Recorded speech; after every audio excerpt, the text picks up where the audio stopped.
What's happening, people? Good morning. I hope your weekends were good. We are back inside the building once again for another edition of the CubCast, our daily news section where we look at all the latest goings on in and around the world of international music. And today is a very exciting day. Last night we did see the HEADIES Awards were launched over in Atlanta, the first time they've been held outside of Nigeria, celebrating the best of African music. Now, obviously, this is a channel that is sort of devoted primarily to exploring African music from, I suppose, a Western perspective. So this is a very, very interesting video for us to get into, because we're going to be looking at all the winners, what we think about them, and whether different things potentially could have won, all of those sorts of things. I'm really excited to get into this listing today as we take a look at the HEADIES. I've always liked the HEADIES logo, but there, I'm excited to have a look at this. Again, this is the first time the ceremony's been held outside of Nigeria, and obviously with Nigeria being one of the hubs of African music right now, it's an interesting one. It was held in Atlanta yesterday evening, so yeah, I'm excited to get into this. I did see Palm Wine Pappy doing a live stream of the actual winners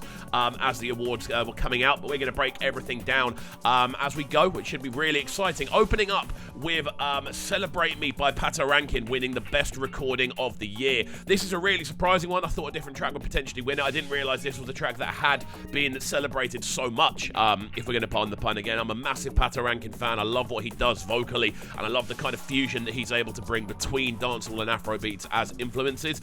But it's a really cool one to actually win the recording of the year, so well done to Patoranking, kicking off with a absolute storm.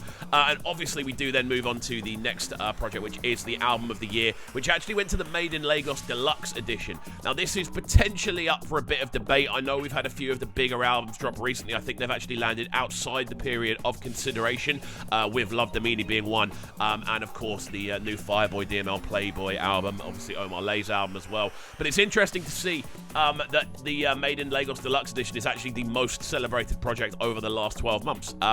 Again, there's only about, I think, 5 or 6 tracks on there if you're including EPs. I think there has actually potentially been stronger EPs to land this year, so it's an interesting one. That is the track that everything has been, that's the project that everything's been drawn towards in regards to the album.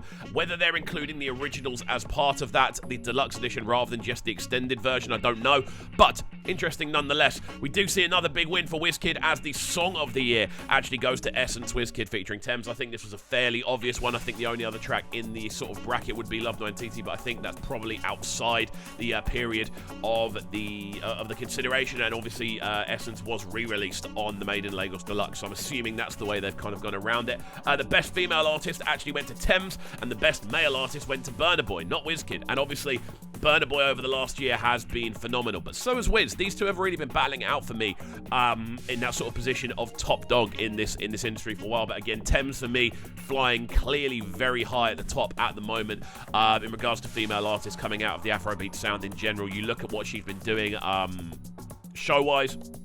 I had the absolute pleasure of seeing her perform live myself. It's an absolutely outstanding experience. Do go and see TEMS if you haven't already, and she's near you. Go and watch what she does on stage. It's incredible.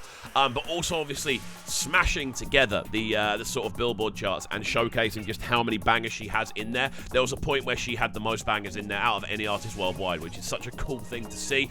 So in my opinion, very, very valid. Both of these winners, especially with BURNA Boy's album dropping towards the end of the year, we've seen a few singles land. I think Last may just be inside the period of consideration. So yeah, interesting stuff indeed. The digital artist of the year went to Ayra Starr. Now this is one that I'm really excited about. For me, Ayra Starr's been outstanding over the last 12 months. When you look at the different projects she's been involved in, whether it be Overdose, whether it be her Colour session, whether it be the kind of the sort of post-album promotion of 18 and Dangerous, whether it be the sort of features she's been having as well. Obviously, Love Don't Cost a Dime's a big one. She's had big videos with CK as well. She's just been such a consistent force over the last year or so, so I think this is very valid if we're looking at Digital Artist of the Year, including all of the different elements that go around that, not just her own recordings as a standalone. The best Street Shop Artist went to Goya Minor and Neptunes with the Aminor Amapiano remix. Again, this is a tune that went fully viral, so I can understand why this is in there. And the African Artist of the Year went to BURNA Boy out of Nigeria. Of course, again, someone who is really setting pace on a global scale. we're seeing him on rum adverts. We're seeing his tunes play everywhere. Like, it is what it is. At the moment, Burna Boy is probably just about leading, purely because he has had the album out, and Love the Meaning has been a phenomenon on the global stage. And Last is obviously one of the biggest tunes of the year globally. So, interesting stuff. The international artist recognition went to Chris Brown, which is understandable. Obviously, big features on Fireboy DML's album. Obviously, a big one on Rema's album as well. The Mona Lisa remix, and I'm sure there's a few others that I've missed as well. I'm pretty sure he had a collab with Davido earlier last year. Chris Brown at the moment is that sort of international artist that people are looking to get the collab with, because it makes sense. And he is definitely been someone that has been really pushing into this sound and supporting it on the global scale, obviously featuring both Davido and WIZKID on his album as well. It kind of makes sense, and I can understand why the Appreciation Award has gone that way. The best Central African Artist of the Year went to Nos B. We also saw the best West African Artist go to Jackie out of Ghana, which I really like. I really like this as an award. I like it, the fact it's been given to Jackie. She's been absolutely killing it. We've done a few Jackie reviews here on the channel. Big fan of her sound. And then on top of this, the best North African Artist went to Latifa out of Tunisia, and Focalistic takes the award for the best South African Artist of the Year, which makes sense. Again, Focalistic has been really pushing that Amapiano sound. Some huge collaborations during that time period, primarily with Davido. Obviously, he's had a couple of huge link-ups there. Obviously, we saw them link up with both CK and Davido as well for a tune more recently. So it's been an interesting run for Focalistic, and I feel that is a name that is definitely becoming more kind of intertwined with the globalized feel and what Afrobeats is currently doing, which I absolutely love to see. The best East African Artist of the Year went to Diamond Platnumz. Again, I think this is fair enough. His brand new album is crazy. The First of All EP, fantastic project. And I think with that as well, I've had the pleasure of seeing Diamond Platnumz live as well. When you actually see him perform live, you get to see just how good he actually is. The best vocal performance went to Oxlade with Ojuju, which is mad considering how popular Colosa currently is. I think Colosa might be outside the consideration period. I'm not too sure. But again, that is an incredible performance, and you get to hear just how good vocally Oxlade is. And I feel if you were listening to Ojuju at the time when that came out, when Colosa came out, it wasn't necessarily a surprise. It almost felt like a bit of a follow-on in regards to him showcasing how good he is vocally. The best vocal performance female went to Waje with Last Time. Again, really cool tune. Glad that one's actually made the listing on this. We're getting into some interesting ones now on these awards. I'm going to try and get through as many as I can. The lyricist on the roll went to AQ with The Last Cypher again. The Behold the Lamb project is fantastic, and AQ features quite heavily on there. The Last Cypher was kind of like, I don't want to say breakout tune, because it definitely wasn't that at all, but it was a kind of reminder of recognition, I feel, for AQ. The best rap single went to Feeling, a Ladipove featuring Benson. Again, this was a huge tune last year. I remember this one dropping and people absolutely loving it. And the best music video actually went to Champion, Fireboy DML featuring D-Smoke, directed by TG Amori. And again, this was a huge video. I think this one did drop towards the end of last year. It was quite a popular one. It was a tune that people were absolutely loving at the time, and Fireboy DML has obviously gone on to become a superb kind of globalized artist at this point. So there we go. Very, very cool stuff. I'm loving a lot of these winners as well. The best rap album went to Carpe Diem by Olamide, understandable, and the best reggae and dancehall album went to 3 by Patarankin. Again, that guy is the definition of bridging the gap between sounds. Him and Stoneboy are probably the two that I look at the most, going, these are the two that I would trust to bridge Afrobeats and dancehall in their approaches. The producer of the year went to SARS for Mona Lisa. Of course, one of the most technically well-rounded productions of the year. Beautifully arranged, really potent in its design. So yeah, very, very cool stuff. The best inspirational single went to Cultural Plays by KC and Oko Wesley. As a group, that's an interesting one. I don't actually know the tune, so my apologies. I'll have to check it out afterwards. The songwriter of the year went to Adekunle Gold for Sinner, which for me, again, is one of the best... in general, it is one of my favourite Afrobeats tunes of all time. For me, this is when Adekunle gets into his bag, and Sinner just has such an emotional feel. I remember being on the end of year awards for Just Vibes' channel, and we were talking about our favourite track of the year, and this was actually in there for me for like the most emotional one, I think it was. But there we go.